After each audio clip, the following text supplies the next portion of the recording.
जय भवानी। आइए अब अपनी इस आध्यात्मिक चर्चा को आगे बढ़ाते हुए और आप लोगों से अपील करते हुए, विनती करते हुए कि कृपया चैनल को लाइक, सब्सक्राइब व शेयर कर दें कि जैसे ही नई कोई इस पे वीडियो पड़ेगी वो आप तक तुरंत पहुंच जाएगी। बेल नोटिफिकेशन को जरूर दबा दें। अब आइए बात करते हैं, कुछ व्यवहारिक बातें करते हैं, फिर आगे जैसा कि टाइटल में दे रहा है, दिखाया जा रहा है कि माता बगलामुखी के कवच कि कवच को धारण करके, कवच पहना नहीं जा सकता, कोई पहनने वाला कवच नहीं है, ये कवच का पाठ करके इसे धारण किया जा सकता है।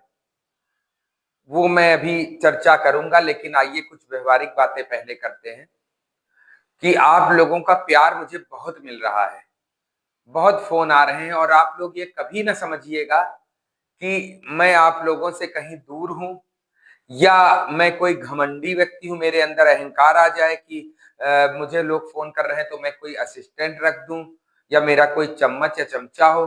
तो मैं खुद ही इनका चमचा हूं, ये जो पीछे बैठे हैं मैं इनका चमचा हूं। तो आप लोगों से निवेदन है कि बस ये है कि मैं एक सिस्टम बनाने ये जा रहा हूँ कि मुझे कोई आज मेरे पास पैसे ही नहीं है इतना कि मैं किसी को रख सकूं अपने पास कि उसको 10-15 हजार रुपए दे सकूं। मैं अपनी आजीविका जो है माता लक्ष्मी के सहारे से चलाता हूँ, तो मैं दूसरे को रखकर उसको बेचारे को क्यों अपने साथ में फंसाऊं।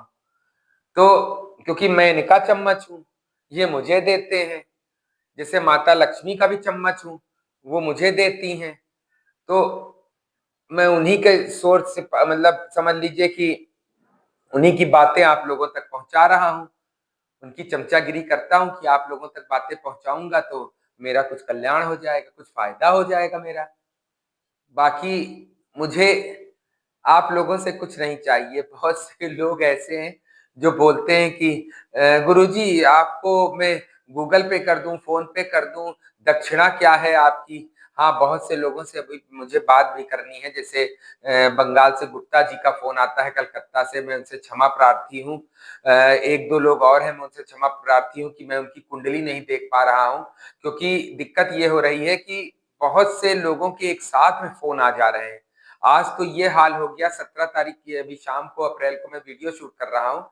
मतलब आज ये हाल हो गया कि मुझे मतलब इतनी तेज भूख लगाई कि मैंने कहा अब मैं प्यासा भी था, मुझे भूख भी लगी थी, क्योंकि चमचागिरी करने में तो भैया मालिक की ही सुननी पड़ती है। अब मालिक कहता काम करो तो मैं क्या करूं। तो इसी तो फिर मैं जल्दी से भाग के गया घर, मैंने कहा मुझे कुछ खाने को दे दो तब मैं वीडियो बनाऊंगा जाके। तो बंगाल के जो कलकत्ता के गुप्ता जी हैं, उनसे मैं हाथ जोड़कर माफी मांगना चाहता हूं कि उनकी अभी तक कुंडली नहीं देख पाया हूं। और मैं वो कुंडली एक दो दिन में हर हालत में, नहीं तो शनिवार जिस दिन मेरा वीकली ऑफ रहता है उस दिन मैं जरूर उनकी कुंडली देके, वो हो गए एक मेरी बिटिया है राजस्थान की, उसके बच्चे की, उसका बच्चा क्रिकेटर है, उसकी कुंडली मैं नहीं देख पा रहा हूँ। उसको जो है थोड़ा सा मुझे बताना था, उसको योग थोड़ा खराब था, उसके दान बताने थे, मैं वो नहीं बता पा रहा हूँ। मतलब ये समझ लीजिए कि आप लोगों से हाथ जोड़कर विनती है कि मतलब बुरा ना मानिएगा, मैं मतलब बहुत थोड़ा सा इस समय प्रेशर में हूँ। तो क्योंकि मैं चम्मच हूँ इन लोगों का, तो ये लोग मुझे काम बहुत बताते हैं। तो सुबह तो मैं अपनी आजीविका कमाने के लिए सुबह 11 बजे से 7 बजे तक लगा रहता हूँ। नहीं करूंगा तो ये लोग मुझे पैसा नहीं देंगे, माता लक्ष्मी मुझे पैसा नहीं देंगी, मुझे धन नहीं देंगी। तो जो है अगर धन नहीं ले जाऊंगा तो पत्नी मार के भगा देगी मुझे, बिटिया मेरी कहेगी कि पापा आज क्या लाए हो तुम घर में। तो इसलिए जो है क्या करूं, 11 से 7 बजे तक खड़ा रहता हूं काम करने के लिए। उसके बाद जो है खड़े खड़े काम करता हूं। उसके बाद शाम को मैं इनकी चमचागिरी करता हूं। चमचागिरी नहीं करूंगा तो भोजन नहीं मिलेगा, धन नहीं आएगा, धन नहीं आएगा तो दिक्कत है। तो इसीलिए थोड़ा सा मतलब सब लोगों के फोन आते हैं, बेचारे परेशान है, कहाँ कहाँ से फोन आते हैं। इतना लोग परेशान है कि मैं क्या बताऊं आप लोगों को, मतलब इसकी सीमा नहीं है। और आदमी परेशान क्यों होता है, वो परेशान इसलिए होता है, कुछ हमारे पूर्व जन्म के जब कर्म थोड़े गड़बड़ होते हैं। अब हमने पूर्व जन्म में क्या किया हमको क्या पता, उसका भोग हमें इस जन्म में भोगना पड़ता है। और जब तक ये भोग नहीं भोग लेंगे तब तक हमें परमानंद की प्राप्ति नहीं हो सकती है। लेकिन हाँ, यही है कि हम लोगों को ये करना है कि जैसे जल में डूब रहे हैं तो हाथ पैर मारते रहना चाहिए। अगर हाथ पैर नहीं मारेंगे तो डूब जाएंगे। और जब हाथ पैर मारेंगे तो जैसे विष्णु जी ने गजराज को ग्राह के मुख से निकाल लिया था, वैसे हम लोगों को भी बचा लेंगे। यही उम्मीद लेकर मैं सुबह शाम पूजा पाठ करता रहता हूँ। अभी आज भी पूजा अभी नहीं हुई है। मैं लगभग 10 बजे वीडियो शूट कर रहा हूँ, मुझे 11-12 बज जाएगा ये पूजा करने में, इसके बाद पूजा करने में। अच्छी बात है। तो दूसरी चीज, मैं कुछ पुरुष लोगों से अपील करना चाहता हूं कि यदि वे विवाह करके महिलाओं को लाए हैं अपने घर, तो उनका आदर सम्मान करें। देखिए, महिला अपना घर छोड़ के, लड़की बेटी अपना घर छोड़ के आपके साथ, आपके भरोसे पे, वो आपको जानती है, आपके भरोसे पे वो आपके घर आ जाती है, और उसे उचित सम्मान आदर अगर नहीं मिलेगा तो कितने दुख की बात है। कितने लोगों के ऐसे फोन आते हैं कि पति ने पत्नी को छोड़ दिया है, पत्नी से बात नहीं कर रहे, पत्नी चली गई, अपने मैके चली गई। कैसे आपका दिल गंवारा करता है कि जिसके हम विवाह करके लाए। या तो आप विवाह के पहले ही कह दीजिए कि मुझे आपसे शादी नहीं करनी, मत करिए। किसी की जीवन क्यों खराब करते हैं। अब वो विवाह होने के बाद उसका एक महिलाओं में एक ये होता है कि उसका लगाव आपसे बन जाता है। लेकिन आप लोग क्या करते हैं, 90% पुरुषों में मैंने देखा है, जो मेरे पास लोग आ रहे हैं, कि उन्होंने अपनी महिलाओं को या तो डिवोर्स के लिए परेशान कर रखा है, डिवोर्स दे भी नहीं रहे हैं, उनका भरण पोषण भी नहीं कर रहे हैं, और उन्हें प्रताड़ित कर रहे हैं। कितनी गलत बात है। आप सोच रहे हैं मैं बहुत अच्छा कर रहा हूं, अगले जन्म में इसका फल आपको भोगना पड़ेगा, बच नहीं पाएंगे। और कुछ महिलाएं भी ऐसी हैं, 10% मैंने देखा, कुछ महिलाएं भी ऐसी हैं कि जो पुरुष बहुत अच्छा है, हस्बैंड बहुत अच्छा है, और उसे तरह तरह के उसमें फंसा दिया है, प्रताड़ित कर दिया है। कई, अगर उसकी बीमारी हो गई, उसकी तबीयत खराब हो गई, तो क्या आप उसको छोड़ के चले जाओगे? अपनी अंतर आत्मा से आप लोग पूछिए, कैसे आपका जमीर गंवारा करता है ये सब कार्य करने के लिए। मत करिए। ये सब करेंगे तो अगले जन्म में इसका बहुत बुरा परिणाम आपको भोगना पड़ेगा। किसी का धन न हड़पिए, किसी का धन न मारिए। कोई भी स्त्री पुरुष एक दूसरे को न परेशान करे। सास अपनी बहू को न परेशान करे, बहू अपनी सास को न परेशान करे। देखिए, अगर ये सब आप लोग खत्म कर देंगे, कितना अच्छा जीवन आप लोगों का हो जाए। क्यों नहीं करते, मुझे समझ नहीं आता। कितना लोग परेशान है। माता हनुमान जी, बालाजी कब तक जो है, किसका मतलब, कितना वो लोग सुने किसकी किसकी। मेरी हाथ जोड़कर आप लोगों से विनती है कि यदि आप अपनी पत्नी से दूर हैं या आप अपने पति से दूर हैं, तो कृपया करके एक बार बात करने की कोशिश करिए। पति पत्नी को समझे और पत्नी पति को समझे। आप ही दोनों लोग जो है दो पहिए हैं घर के। किसी तीसरे की बात, हाँ ये मैं समझ सकता हूं कि माँ का भी उतना ही उचित स्थान है। माँ को भी आप सम्मान दीजिए, पत्नी को भी सम्मान दीजिए। बैलेंस बनाइए, बनाने की कोशिश करिए। क्यों आप लोग जो है ये ऐसे करते हैं कि एक दूसरे को प्रताड़ित करते हैं। कितनी गलत बात है, बताइए। शादी करके पत्नी आपके घर आ रही है, या पति कोई प्रेम पूर्वक आपको लेके आ रहा है, तो आप लोग एक दूसरे को मत परेशान करिए। प्रेम पूर्वक घर में रहिए। देखिए घर का वातावरण कितना अच्छा होगा।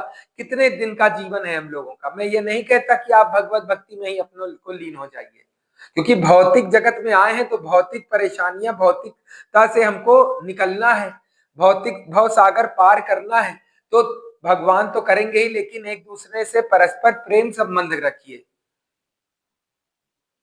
गलत काम मत करिए। और सबसे बड़ी चीज, आप लोगों से मैं हाथ जोड़कर विनती करना चाहता हूं कि घर में मांस मदिरा का सेवन त्याग दीजिए। यदि मांस मदिरा का सेवन आप लोग करेंगे तो ये आप जान लीजिए कि घर में कभी सुख शांति नहीं आएगी। और घर में कोई भी मांस मदिरा का सेवन करता होगा तो कभी भी सुख शांति नहीं आएगी आप लोगों के यहाँ। और आप सोचेंगे कि मेरा अच्छा हो जाए, नहीं होगा अच्छा, परेशानी ही रहेगी। अभी देखिए जल्दी की न्यूज आ रही है कि एक बकरे की बलि देने ले जा रहे थे, एक्सीडेंट हो गया, सब लोग खत्म हो गए, बकरा बच गया। माँ क्या संकेत देना चाहती है? और इस पर मैं एक विस्तार से वीडियो बनाऊंगा कि कई लोग मुझसे कहते हैं कि नहीं तंत्र शास्त्र में लिखा, मैं इसका जवाब दूंगा आप लोगों को, इसकी पूरी मुझे जानकारी है, लेकिन थोड़ी सी रिसर्च और चल रही, जैसे रिसर्च पूरी हो जा रही पूरी जानकारी आपको दूंगा, पूरी जानकारी तथ्यों के साथ बात करूंगा आपके साथ। अब आइए, थोड़ा सा वीडियो बड़ा हो रहा है, क्या करूं मैं, दिल की जो उद्गार होते हैं, जो परेशानी होती है, मैं आप लोगों से बात कर लेता हूं। अब आइए, मैं आप लोगों से बात करना चाहता हूं माता बगलामुखी के कवच की। कवच बहुत ही प्रभावशाली है माता बगलामुखी का। वैसे तो दसों महाविद्याओं के कवच हैं, समय मिलने पे मैं सभी के बारी बारी से बताऊंगा, लेकिन चूंकि कलयुग की अधिष्ठात्री देवी है माता बगलामुखी, ये माता पीताम्बरा, इसीलिए मैं उनके कवच पे बल दे रहा हूं, मैं उनके कवच के बारे में बात करता हूं आप लोगों से। यदि आप शत्रुओं से घिरे हो, कर्जा बहुत हो गया हो, हर तरह की परेशानी, बीमारी, लाचारी, कुछ भी हो आपके साथ, आप यदि कवच का पाठ करते हैं तो माता आपको सुरक्षा प्रदान कर देती है। आप इस कवच से हवन भी कर सकते हैं, लेकिन भाई यही है कि मेहनत करनी पड़ेगी। जैसा अभी मैं, एक मुंबई के हमारे भक्त हैं, उनका मैं एक्सपीरियंस भी शेयर कर रहा हूं, मैंने वीडियो डाली भी हुई है, आप लोग देख सकते हैं। उनका एक्सपीरियंस आप लोग सुनिएगा। उनके घर में ब्रह्म राक्षस था। ये जितना भी, मैं किसी किसी भी और गुरु की कोई निंदा नहीं करना चाहता, लेकिन माता बगलामुखी के भक्त के उद्गार हैं, मैंने थोड़ी सी बात उनको बता दी है, उन्होंने अपना उसी हिसाब से काम किया और उनका काम बना। तो उन्होंने जो मन में उनके आया उन्होंने कहा, क्योंकि उन्होंने कई जगह कॉल किया था, कई लोगों ने उनसे पैसे की मांग की, तो जब दिल टूटता है तो आदमी के मुंह से आह निकलती है। तो उसी तरह से, मतलब मेरा कोई उद्गार नहीं, ना मेरा कोई ऐसा इंटेंशन है कि मैं किसी भी गुरु या किसी भी पूज्य का अनादर करूं, लेकिन उन्होंने अपना एक, मतलब एक वक्तव्य दिया है, बताया है कि आप लोग थोड़ा सा धन के लिए वो है, तो अच्छा मेरे साथ क्या है, मैं धन नहीं मांगता हूँ किसी से, किस लिए नहीं मांगता हूँ, क्योंकि धन लेना महापाप है। दूसरी चीज, मुझे माता दे देती है तो क्या करना, बदनामी लेके अच्छी बात नहीं है, धन की बात बहुत खराब है, इस चक्कर में नहीं पड़ना। तो हाँ, आगे बात करते हैं माता बगलामुखी के कवच की। कवच का क्या है कि बहुत से लोग कहते कवच पे, अभी परसों नरसों फोन आया था कि कवच बना के, अरे भाई कवच बना के नहीं, आप कवच स्वयं पढ़िए, मैं सबको दे भी देता हूँ, व्हाट्सएप पे कवच लिख के डाल दीजिए, मैं भेज दूंगा आपको। तो कवच का क्या है कि आपको इसको संकल्प लेकर पढ़ना है, और शुभ मुहूर्त मेन चीज है। देखिए कई लोग कहते हैं मैंने पूजा की, फलित नहीं हुई, तो मुहूर्त देख के यदि संकल्प या पूजा नहीं करेंगे, फलित नहीं होगी। कोई शुभ मुहूर्त देख लीजिए, जैसे आने वाली 5 तारीख को माता बगलामुखी की जयंती है, 5 मई को। आपको क्या करना है कि आप संकल्प ले ले, सब लोग जानते हैं संकल्प लेना, माता को स्थापित करें घर पे चौकी या पाटे में, पीले आसन पे, उसी तरीके से पीला वस्त्र धारण करके सब ये सब करना है। उसके बाद आपको क्या करना है कि कवच जो है, कवच का पाठ आपको करना है, संस्कृत में है। कई लोगों के फोन आ रहे हैं कि हिंदी में दे दीजिए, तो हिंदी में मेरे पास है, लेकिन कहीं मिल नहीं रहा है, कहीं इधर उधर हो गया, मैं जल्दी ही दे दूंगा। लेकिन कोशिश करिए, अगर संस्कृत में पढ़ सके, बहुत कठिन नहीं है, पढ़ सकते हैं। कवच का अभी जैसे गुप्त नवरात्रि आएगी थोड़ा भी कुछ दिन में, तो कवच को नवरात्रि या गुप्त नवरात्रि में प्रतिदिन 11 बार 9 दिन तक पढ़ लीजिए। या ऐसे भी आप संकल्प लेना चाहें तो प्रतिदिन 11 बार 36 दिन के लिए संकल्प ले लीजिए।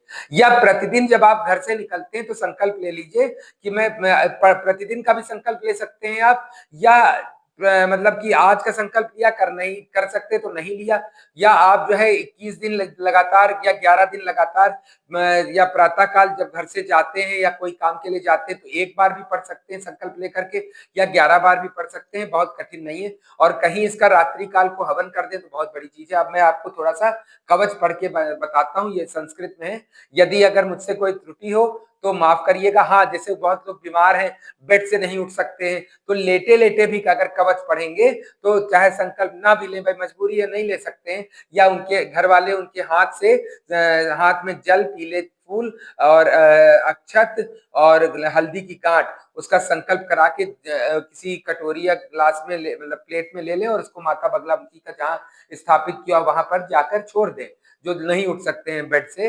तो उसके बाद इस कवच का पाठ करें, बहुत ही लाभ होगा। वो भी नहीं कर सकते तो खाली कवच को सुन ही लें, या वो भी नहीं कर सकते तो किसी से पढ़वा लें और खुद पढ़ सकते हैं तो बहुत अच्छी बात है। अब थोड़ी सी अगर त्रुटि हो तो ज्ञानी जन मुझे माफ करिएगा, मैं पढ़ के सुनाता हूँ, सुनिएगा। ये पुस्तक है माता की, इसमें और चीजें दीक्षित वाली हैं, कवच में पढ़ के सुना रहा हूँ। किसी को चाहिए होगा तो मैं कवच ही दे सकता हूँ इसमें से, पूरी पुस्तक असंभव है देना, क्योंकि दीक्षा नहीं लिए हैं तो नहीं कर सकते हैं। अब आप इसमें करना क्या है, जैसे जो लोग विनियोग कर सकते हैं तो उनको पता होगा, नहीं पता या जो बेड पे है तो उनको विनियोग करने की इतनी जरूरत नहीं है। जैसे मैंने पहले बताया कि अगर विनियोग करना चाहे तो हाथ में जल ले ले, अक्षत ले ले, हल्दी ले ले और पुष्प ले ले। विनियोग में भी ऐसे ही होगा, एक मतलब एक ही बार करना रहेगा और फिर उसके बाद जल ही खाली धरती पर छोड़ना रहेगा। तो विनियोग पहली बार जैसे 11 बार या 36 बार कोई पढ़ रहा तो उसके लिए एक बार विनियोग करना है, या अगर मतलब एक बार पढ़ रहे हैं तो एक बार ही विनियोग करना है। अब समझिएगा, मैं पढ़ना शुरू करता हूँ। जय माई की। ओम श्री गणेशाय नमः। अथ बगलामुखी कवचम। श्री भैरवी उवाच। श्रुत्वा च बगला पूजम स्तोत्रम चापि महेश्वर, इदानीं श्रोतुमिच्छामि कवचम वद मे प्रभो। वैरीनाशकरम दिव्यम सर्वाशुभ विनाशनम, शुभधाम स्मरणात् पुण्याम त्राहि मां दुःखनाशन। श्री भैरव उवाच। कवचम शृणु वक्ष्यामि भैरवी प्राणवल्लभे, पठित्वा धारित्वा तुम त्रैलोक्य विजयी भवेत्। ओम अस्य श्री बगलामुखी कवचस्य नारद ऋषि अनुष्टुप छंदा, श्री बगलामुखी देवता लंबी जमीन शक्ति महंकीलकम पुरुषार्थ चतुष्टय जपे विनियोगा। विनियोगा मतलब हाथ में जल लेकर के धरती पर छोड़ देना है। शिरों में बगला पातु हृदय में काक्षरी प्रा। ओम ह्रीम ओम ह्रीम ओम में ललाटे च बगला वैरी नाशनी, गदा हस्ता सदा पातु मुखम में मोक्षदायिनी। वैरी जिव्य धारा पातु कंठम में बगला मुखी, उदरम नाभिदेशम च पातु नित्यम परात परा। परात परतरा पातु मम गुहम सुरेश्वरी, हस्तो चैव तथा पातु पार्वती परिपातु में विवादे विश्व में घोरे संग्रामे रिपु संकटे। पीतांबर धरा पातु सर्वांगम शिव नर्तकी, श्री विद्या समय पातु मातंगी पूरिता शिवा। पातु नित्यम भ्रातरम पितरम में शूलिनी सदा, रंध्रे बगला देव्या कवचम मन्मुखोदितम, नवे देव मुखाय सर्व सिद्धि प्रदायकम। पठनात् धारणात् तस्य पूजनात् वा इच्छितम लभेत। इदम कवचम ज्ञात्वा जपेत बगलामुखीं पिबन्ति शोणितम तस्य योग्यन्ना प्राप्त सादरा। वश्ये चाकर्षणे चैव मारणे मोहने तथा महाभय विभक्तो च पठेत व पाठेत तो या तत्सर्वार्थ सिद्धि स्यात् भक्ति युक्तस्य पार्वती। इति श्री रुद्रमलय श्री बगलामुखी कवचम। करना क्या है, संकल्प लेके जब आप कवच का पाठ करेंगे तो ये समझ लीजिए, एक काम और करिएगा आप लोग, जहां माता की स्थापना करिएगा वहां पे आप एक जल ले लीजिएगा, जल पीतल के ग्लास में जल ले लीजिएगा। उसके बाद क्या करिएगा, जब कवच आप 11 बार पढ़ लीजिएगा तो उस ग्लास में, या हो सके हर एक कवच पढ़ने के बाद उसमें फूंक मार दीजिएगा।